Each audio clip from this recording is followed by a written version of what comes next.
성경 말씀 보시겠습니다.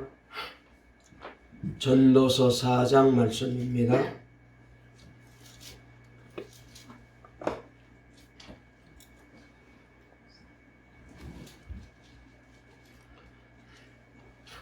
구약 성경 전도서 4장 1절 말씀부터 마지막 16절까지 말씀을 교독하시겠습니다.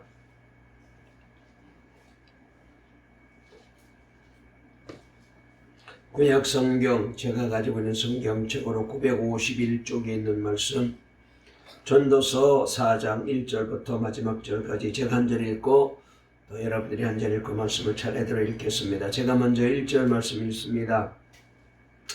내가 다시 해 아래에서 행하는 모든 학대를 살펴보았도다. 보라, 학대받는 자들의 눈물이로다.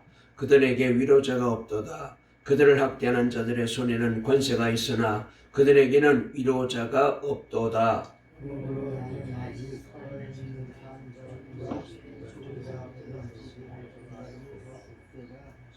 이 둘보다 아직 출생하지 아니하여 해 아래에서 행하는 악한 일을 보지 못한 자가 더 복되다 하였노라.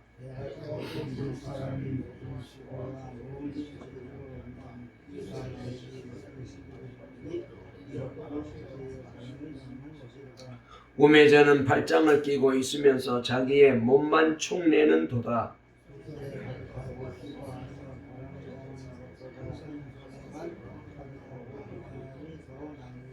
내가 또다시 해 아래에서 헛된 것을 보았도다.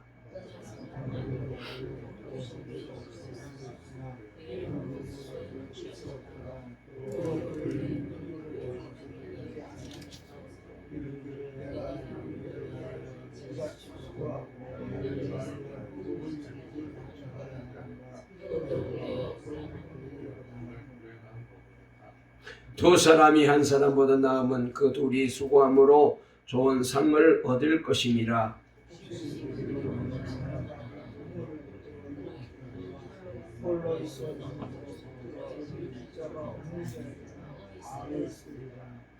또 두 사람이 함께 누우면 따뜻하거니와 한 사람이면 어찌 따뜻하랴.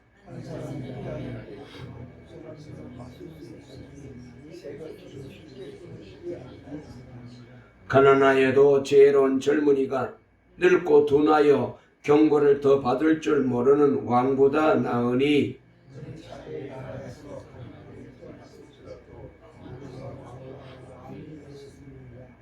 내가 본즉 해 아래에서 다니는 인생들이 왕의 다음 자리에 있다가 왕을 대신하여 일어난 젊은이와 함께 있고 무수하였을지라도 후에 오는 자들은 그를 기뻐하지 아니하리니 이것도 헛되어 바람을 잡는 것이로다. 아멘. 할렐루야. 네. 명절 잘 보내셨지요? 우리 앞에 좌우에 있는 분과 인사 나누겠습니다. 명절 잘 보내셨습니까? 행복하시기 바랍니다. 다시 한번요, 늘 건강하시기 바랍니다. 오늘도 말씀으로 은혜 받으세요. 네. 저도 이제 감기가 있고 우리 사모도 그렇고 또 보았더니 우리 권사님들도 또 여러분들도 감기 증세가 있는 것 같아요. 감기 걸리기에 딱 좋은 때를 우리가 지금 지나고 있습니다.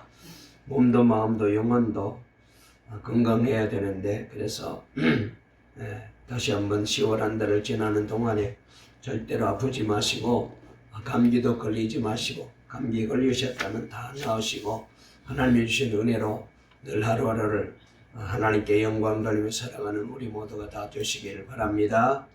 자, 설교 제목 한번 따라해 보실까요? 네 가지 종류의 인생. 오늘 이 제목으로 이제 전도서 4장 말씀을 공부해 보려고 합니다. 여러분, 우리가 이제 전도서 3장까지 말씀을 지난 주일까지 살펴봤습니다. 2시간씩 이렇게 한 장 한 장 가지고 6시간에 걸쳐서 3장까지 말씀을 살펴보고 공부했는데, 아마 오늘 또 이 4장을 한꺼번에 다 말씀을 전할 수가 없을 것 같아서 절반만 하고 다음 주일날 절반 정도 하려고 그렇게 생각하고 있습니다. 다시 한번 우리가 이제까지 배운 전도서 3장의 내용들을 한번 살펴보고 정리해 볼 필요가 있다는 생각이 듭니다. 맨 먼저 전도서 1장의 내용은 뭐였습니까? 해 아래에서는 아무리 인생이 수고해도 그 수고가 우리 인생에게 유익을 주지 못한다. 그런 말씀을 우리가 배웠습니다. 따라서 우리는 해 아래의 수고, 다시 말해서 육신을 위한 수고에 집착하지 말고 살아야 된다는 사실을 다시 한번 그 시간 우리가 깨달았습니다. 해 아래에서 아무리 수고해봤자 그 수고는 다 헛된 것입니다. 그래서 우리의 수고를 주 안의 수고로 바꿔야 된다라는 결론을 우리가 다시 한번 생각하게 되었습니다. 그러니까 우리가 살아가는 모든 삶의 내용이 해 아래에서 하는 일이잖아요. 그런데 이렇게 해 아래에서 하는 수고는 다 헛된 것밖에 없습니다. 특별히 전도서 1장에 솔로몬이 우리에게 가르쳐주는 바가 뭐였습니까? 역사적으로 연구해 보아도 그렇고 과학적으로 연구해 보아도 그렇고 철학적으로 연구해 보아도 해 아래 사는 모든 수고는 다 헛되더라. 그래서 이렇게 헛된 수고, 헛된 인생을 우리가 살아서는 안 된다. 그러므로 헛되지 않는 인생을 살아가기 위해서는 우리의 수고를 주 안에서 수고로 바꿔야 된다라는 점을 성경은 우리에게 가르쳐 주었습니다. 그래서 주님 없는 인생은 아무리 애쓰고 노력해도 결과적으로 그가 원하는 바 꿈을 이루고 소원을 이루었을지라도 그것은 헛된 것으로 끝나고 말게 된다는 점을 성경을 통하여 우리는 잘 이제 공부를 했습니다. 그 다음에 전도서 2장 내용은 뭐였습니까? 인생의 행복이 어디 있느냐? 솔로몬은 이 행복을 찾아보기 위하여 맨 먼저 쾌락의 나라로 가서 거기서 행복을 찾아보았지만 거기에는 행복이 없었습니다.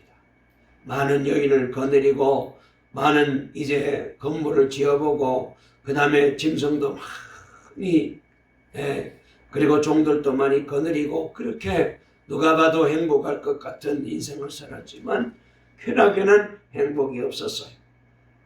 그 다음에 지혜의 나라에 가서 거기서 행복을 찾아보려고 했지만은 그러나 지혜에서도 행복을 누릴 수가 없었습니다. 마지막으로 물질의 나라, 돌의 나라에 가서 행복을 구해봤지만 재물의 나라에서도 행복은 거기에 없었습니다. 어디 가도 참된 행복을 찾을 수가 없었어요. 그 뒤에 솔로몬이 깨달은 것이 무엇입니까? 행복은 멀리 있는 게 아니고 가까이 있다는 사실을 깨닫게 되었습니다. 그래서 무엇을 먹든지 무엇을 마시든지 무슨 일을 하든지 심령의 낙을 누리며 살아가는 것이 바로 행복한 삶이라는 사실을 솔로몬은 깨닫고 우리에게 이 귀한 진리를 가르쳐 주었습니다. 그 다음에 전도서 3장에서는 천하의 범사에 다 때가 있다, 기한이 있다라는 점을 우리에게 말씀해 주고 있습니다. 하나님께서 모든 일에 때를 정해 놓으셨습니다. 그런데 하나님이 그 때를 어떻게 정하셨느냐? 우리를 골탕 먹이고 우리를 애먹이고 우리를 괴롭게 하기 위해서 때를 정해 놓은 게 아니고 하나님께서는 적절하게 우리를 위하여 아름답게 때를 정하셨다. 이렇게 거기 말씀에 기록한 말씀을 우리가 공부했습니다. 따라서 우리는 하나님이 우리를 어디로 인도하시든지 장래일에 대해서 염려할 필요가 없습니다. 왜냐하면 다 하나님께서 알아서 때를 정해 놓으셨기 때문에 우리의 발걸음을 그래서 때에 맞추어 한 걸음 한 걸음 인도해 주시고 계시기 때문에 그래서 우리는 하나님만 바라보고 하나님의 말씀에 순종하며 주님 뜻대로 살게 되면은 우리 하나님께서는 머지않아 우리에게 주시는 놀라운 은혜와 복을 누리게 만들어 주실 것이다. 이것이 바로 우리 인생이 누려야 될 참된 분복이다. 그런 말씀을 우리는 전도서 3장을 통하여 공부했습니다. 자, 이제 오늘은 전도서 4장 말씀을 우리가 살펴보면서 하나님께서 우리에게 베풀어 주신 은혜를 다시 한번 맛보기를 원하는데요. 여기 전도서 4장 말씀을 보게 되면은 솔로몬이 4종류의 사람을 두고 우리에게 말씀을 가르쳐 주고 있는 것을 보게 됩니다. 그런데 여기 말씀을 살펴보게 되면은 이 4종류의 인생들은 다 불행해요. 심령에 낙이 없어요. 그래서 다시 한번 우리가 이 말씀을 읽어가면서 말씀을 공부할 터인데, 정말로 이 가운데 내가 혹시라도 해당되는 부분이 있는지를 우리가 살펴보아야 됩니다. 만약 그렇다면 우리는 헛된 삶을 살아가고 있는 인생이기 때문에, 그러므로 다시 한번 내 삶의 방향을 바꾸어야 되겠습니다. 여러분, 우리가 이제 예수를 믿으면서도 우리 주님의 은혜 안에서 우리가 참된 행복을 누리고 우리 주님이 주시는 신령한 은혜로 우리가 행복한 인생을 살아야 되는데, 그런데 우리가 그렇게 살지를 못해요. 왜냐하면 교회는 다니지만은 자꾸 밖에서 행복을 찾으려고 세상 안 믿는 불신자들이 살아가는 저기에서 행복이 있는 것처럼 보여지고, 그래서 우리도 저들을 따라가려고 할 때가 얼마나 많이 있습니까? 그래서 참된 평안을 누리지 못하고 행복을 우리가 누리지 못하고 살아가고 있거든요. 여러분, 행복의 근원은 예수님이시고 행복의 근원은 하나님이신데, 여러분, 세상에는 행복이 없다고 이미 우리가 다 솔로몬의 인생 경험을 통하여 우리가 말씀을 공부하면서 깨달았는데도 불구하고 여전히 우리의 관심은 저 세상 밖에 있어요. 거기는 행복이 없는데, 해 아래서 하는 모든 수고는 다 헛된 것인데 자꾸 우리가 거기에다가 집착하고 사는 거잖아요. 그러니 평안도 없고 기쁨도 없고 행복도 없는 거예요. 사는 것이 불편하고 짜증나기도 하고 속상하기도 하고, 다른 사람에 비하여서 나만 초라하고 나만 못 사는 것 같고 나만 가진 것이 없는 것 같고, 그래서 내가 제일 불행한 사람인 것처럼 우리가 자꾸 그렇게 생각을 하는 거예요. 왜 그랬습니까?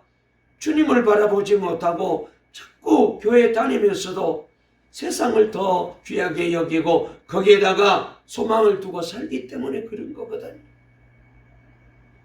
그래서 이제 남은 인생은 주님 안에서 심령의 낙을 누리며 저와 여러분 모두가 하나님의 백성들에게 주시는 놀라운 참된 평안, 놀라운 주님의 참된 행복, 놀라운 주님의 사랑, 놀라운 주님의 은혜가 저와 여러분들에게 넘쳐서, 그래서 우리 모두가 성경에 잘 나와 있는 대로 우리가 찬송을 통하여 늘 노래하고 하나님 앞에 찬양을 드리는 대로 주님 한 분만으로 만족하고, 그래서 그 안에서 행복을 누리고 평안을 누리고, 그래서 감사와 기쁨이 넘치는 복 있는 삶을 살아가는 우리 동강의 모든 성도님들이 다 되시기를 간절히 주의 이름으로 축원합니다.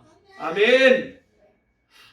자, 그러면 말씀을 읽어가면서 말씀의 의미를 좀 더 구체적으로 살펴보려고 합니다. 맨 먼저 우리가 만나게 되는 사람은 학대받는 인생에 대해서 여기 말씀을 우리에게 가르쳐 주고 있습니다. 1절부터 3절까지 말씀하고 있는 내용은 인생은 학대받는 인생이다, 이렇게 말씀하고 있어요. 여러분, 학대받고 사니까 무슨 심령의 낙이 있을 수 있겠어요? 자, 첫 번째 여기 말씀을 보니까 1절에 이렇게 말했습니다. 자, 본문으로 돌아가서 우리 다같이 1절을 한번 읽어볼게요. 시작. 내가 다시 해 아래에서 행하는 모든 학대를 살펴보았도다. 보라, 학대받는 자들의 눈물이로다. 그들에게 위로자가 없도다. 그들을 학대하는 자들의 손에는 권세가 있으나 그들에게는 위로자가 없도다. 그랬습니다. 자, 여기 솔로몬이 뭐라고 말합니까? 내가 돌이켜 해 아래에서 행하는 모든 학대를 보았다는 거예요. 모든 학대를 보았다, 이렇게 말하고 있습니다. 여러분, 예나 지금이나 사람이 사는 곳에는 학대가 있습니다. 해 아래 인생이 있는 곳에는 반드시 학대가 있어요. 가진 사람은 못 가진 사람을 척지합니다. 배운 사람은 못 배운 사람을 무시합니다. 힘 있는 사람은 힘 없는 사람을 억누립니다. 여러분, 이처럼 어디에 가나 다 학대가 있기 마련이에요. 가정 내에서도 어머니 아버지로부터 자라면서 학대받은 아이들이 트라우마를 가지고 인생을 힘들게 살아가는 아이들이 얼마나 많이 있습니까? 사람이 사는 곳에는 어디에든지 학대가 있다고 오늘 성경은 우리에게 가르쳐줘요. 여러분, 지금 이 지구촌 위에 가장 학대가 많은 곳을 꼽으라면 아마도 저 북한이 아닐까 생각됩니다. 3대가 연속해서 이제 권좌를 이어가면서 얼마나 사람들을 학대하고 그리고 백성들을 무자비하게 숙청하고 죽입니까? 조금만 더 자기네 정권의 반기를 들고 자기들의 주장에 어긋나는 짓만 하면은 다 잡아다가 감옥에 가두고 탄광에 갔다가 몰아넣고 심지어 총으로 쏴 죽이고, 우리가 잘 아는 대로 전에 김정은이가 자기 고모부를 곡사포인가요? 그걸로 쏴 죽였잖아요. 지금도 여전히 이 지구촌 위에 가장 학대가 심각한 나라는 바로 저 북한입니다. 그래서 유엔에서 인권에 대해서 계속해서 얘기하지만 저들은 듣지 않아요. 우리나라가 저 북한 인권에 대해서 얘기를 하는데, 그런데 어떤 사람들은 거기에 대해서 별로 얘기를 하려고 하지 않아요. 왜냐하면 김정은 눈치를 살피면서 그렇게 잘못된 생각을 가지고 있는 사람들이 이 남한에도 많이 있다는 생각을 해보게 됩니다. 말씀을 준비하면서 우연히 유튜브를 하나 보게 되었는데, 저기 남쪽 지역의 어떤 가정에서 쌍둥이 자매가 있었는데 이 아기를 낳고 엄마가 돌아가시는 바람에 아버지께서 도저히 이 아이들을 간수할 능력이 못 되어서 그래서 이 아이를 고아원에다가 보냈어요. 그런데 그 고아원에서 이 아이 둘을 미국으로 입양시킨 거예요. 그런데 이 아이들이 미국에 가서 입양해서 사는 동안에 너무나도 학대를 많이 받았다는 거예요. 우리가 이제 가끔 보면 입양되어서 훌륭하게 멋지게 잘 성공해서 정말로 참 어떻게 저렇게 어려움을 이겨내고 잘 컸을까 싶을 정도로 좋은 부모님을 만나가지고 그래서 정말로 잘 커서 모든 사람에게 존경받고 사랑받는 그런 훌륭한 아이들도 있습니다. 잘 된 거죠. 그런데 그 중에는 입양한 부모들이 못된 부모들이 많이 있어요. 특별히 그 부모들은 말이죠, 이 두 아이들을 보고 코가 납작하다고 너희들은 어떻게 숨이나 쉬고 사느냐고 맨날 그 입양 양부부 엄마가 놀렸답니다. 세상에 입양해서 데려갔으면은 잘 길러야지, 안 그러면 입양을 하지 말아야지. 그렇게 못되게 굴었어요. 말 안 듣는다고 때리고 밥 굶기고 그 다음에 어둠 깜깜한 골방에다가 집어넣고 놓고 문 잠가 버리고.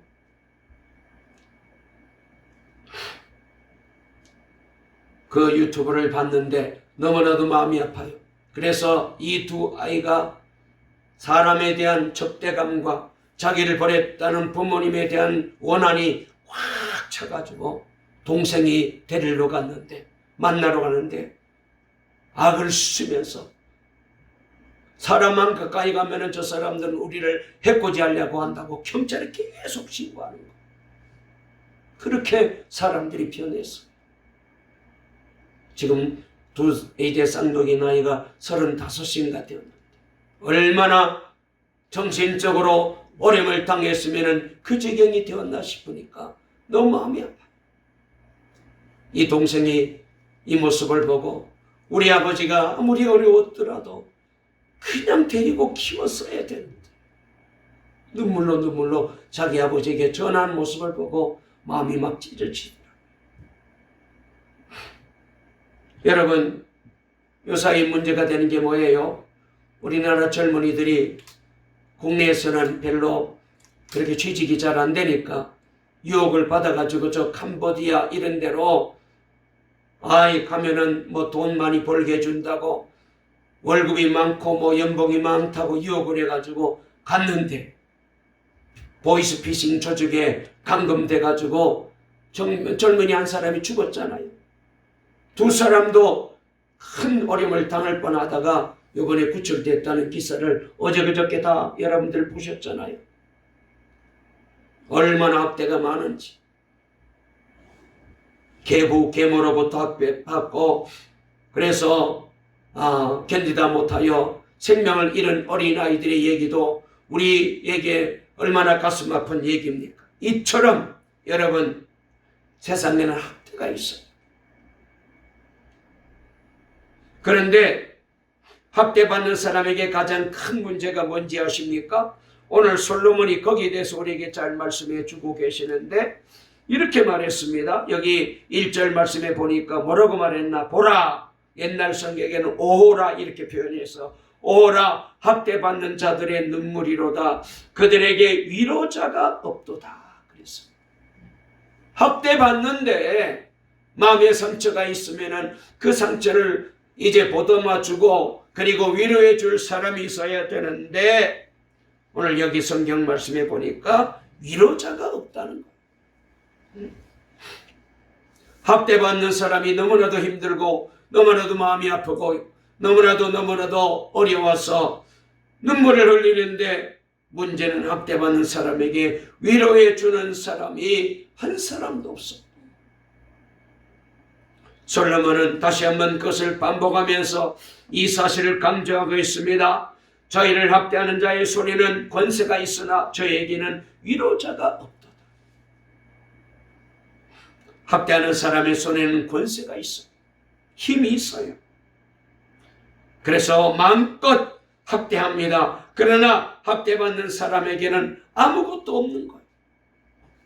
그래서 두 눈에서 눈물만 흘릴 뿐입니다. 그런데 문제는 그 눈물을 닦아줄 위로자가 없다는 거예요. 그러니 얼마나 비참한 현실입니까?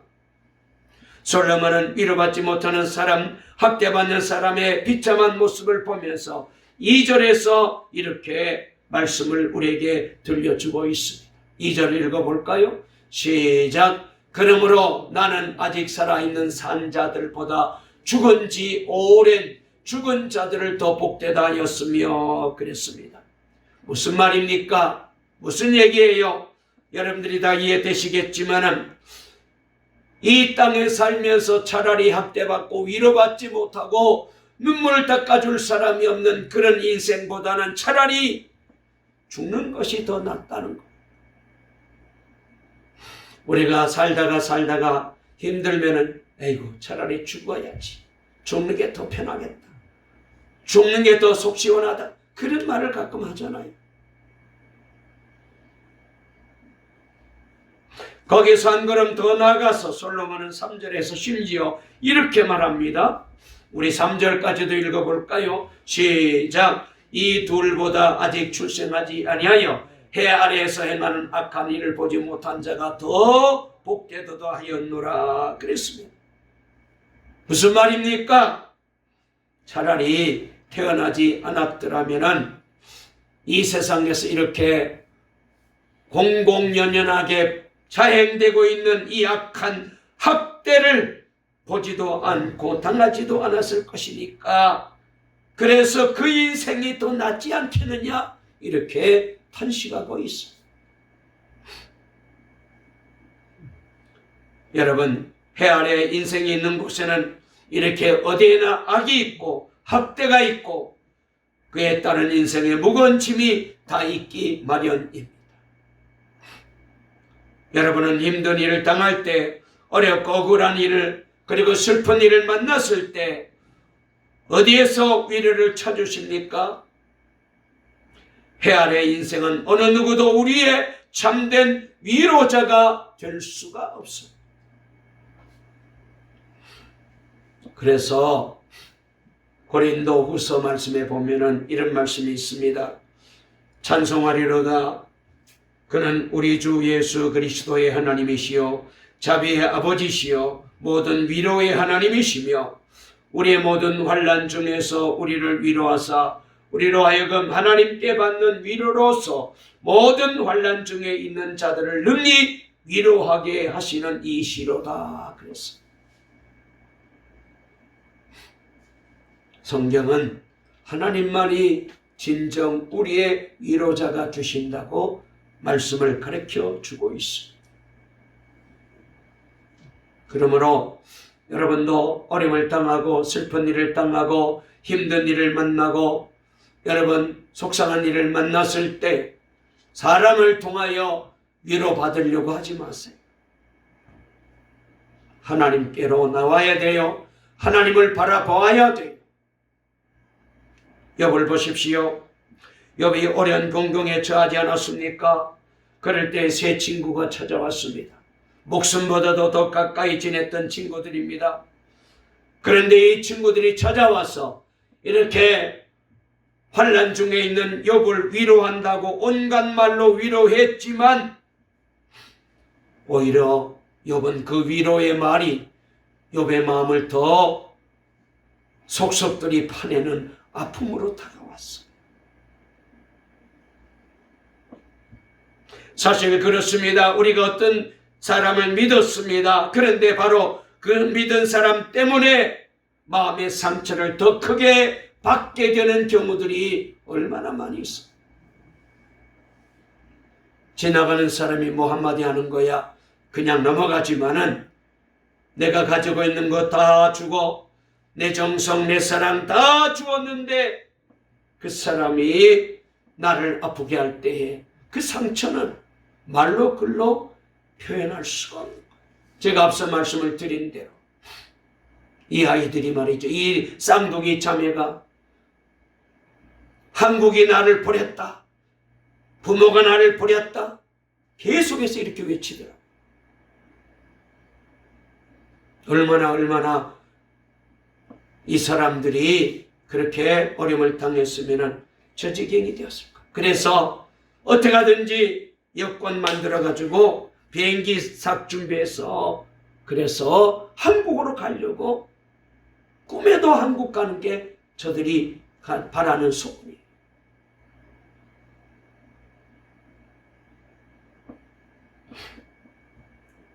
여러분 사람들은 우리를 위로해 줄 수 없습니다. 참된 위로는 오직 하나님께로부터 우리에게 오는 거예요. 자, 그래서 우리가 힘들고 어려울 때에 어떻게 해야 됩니까? 여러분 시편 121편 말씀 잘 아시잖아요. 우리 한번 자막을 띄울 테니까 읽어볼까요? 시작. 내가 산을 향하여 눈을 들리라. 나의 도움이 어디서 올까? 나의 도움은 천지를 지으신 여호와에게서로다. 하나님만이 우리의 위로자가 되셔.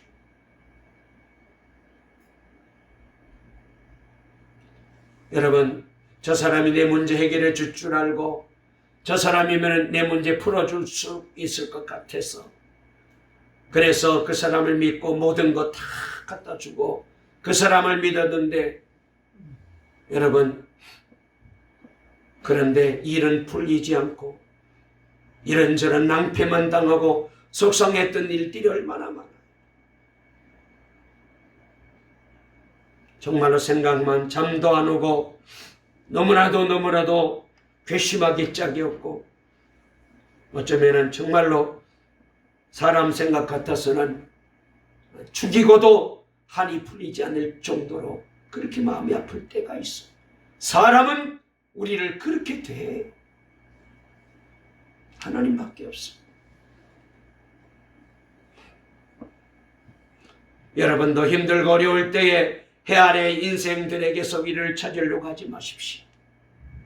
눈을 들어 위를 바라보시기 바랍니다. 위에 계신 분, 천지를 지으신 전능하신 여호와 하나님만이, 그리고 나 같은 죄인을 위하여 하나밖에 없는 독생자 예수님을 이 땅에 보내어 나의 모든 죄짐을 다 짊어지어 십자가의 대속의 죽음을 죽게 하신 그 하나님, 그 하나님만이, 그 예수님만이, 그 성령님만이 진정으로 우리를 위로하실 수 있는 분이신 것을 꼭 믿으시기를 주의 이름으로 축원합니다.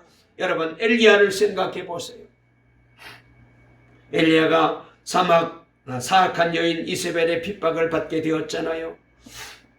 그래서 그 핍박을 피하여 멀리 하나님의 산 호렙산으로 피신을 가야만 했었습니다. 광야 길이기 때문에 길이 험하기도 하고요.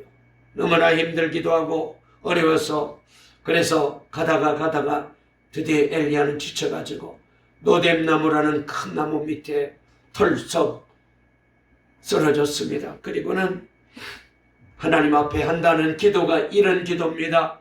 여호와여, 넉넉하오니 지금 내 생명을 거두어 주세요. 여러분, 얼마나 힘들었으면 그런 기도를 했겠어요.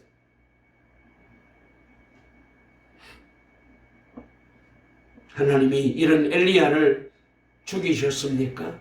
그냥 내버려 뒀어요? 모른 척 했습니까? 아닙니다. 하나님은 천사를 보내셨습니다. 먹을 것을 주셨습니다. 마실 물도 주셨습니다. 말씀으로 위로해 주셨습니다. 그리고 엘리야에게 새 힘을 불어넣어 주셨어요. 그래서 엘리야는 하나님의 공급하시는 힘으로 모든 어려운 곤경을 극복해낼 수 있었어요. 앞서 말씀드린 대로 욥도 마찬가지입니다. 욥에게 어려운 곤경이 임하였습니다. 얼마나 힘들었던지 욥기 3장에 보면은 이렇게 말합니다. 차라리 내 어머니 배에서 내가 태어나지 않았더라면, 심지어 어머니 뱃속에 내가 잉태되지 않았더라면, 그리고 어머니 뱃속에서 차라리 내가 죽어버렸더라면 더 나았을 텐데 이렇게까지 괴로워하며 탄식하고 있습니다. 이런 욥을 하나님이 그냥 내버려 두셨습니까? 아닙니다. 하나님께서 욥에게 나타나셨잖아요. 말씀으로 그의 무지를 깨우쳐 주십니다. 그리고 위로해 주셨습니다. 모든 공경을 다 돌이키시고 회복시켜 주셨습니다. 그리고 그에게 갑절의 복을 주셨습니다. 욥이 자기 친구들로부터는 아무런 위로도 받지 못했지만 하나님이 그에게 진정한 위로자가 되어주신 것. 우리 하나님은 그래서 위로의 하나님이십니다. 한번 저를 따라해 보실까요? 우리 하나님은 위로의 하나님이십니다. 아멘. 우리가 어떤 환난을 당하든지, 우리가 어떤 어려움을 당하든지, 우리가 어떤 고난 가운데 있든지, 우리가 어떤 아픔을 가지고 있든지 간에 하나님은 능히 우리를 위로해 주실 수가 있습니다.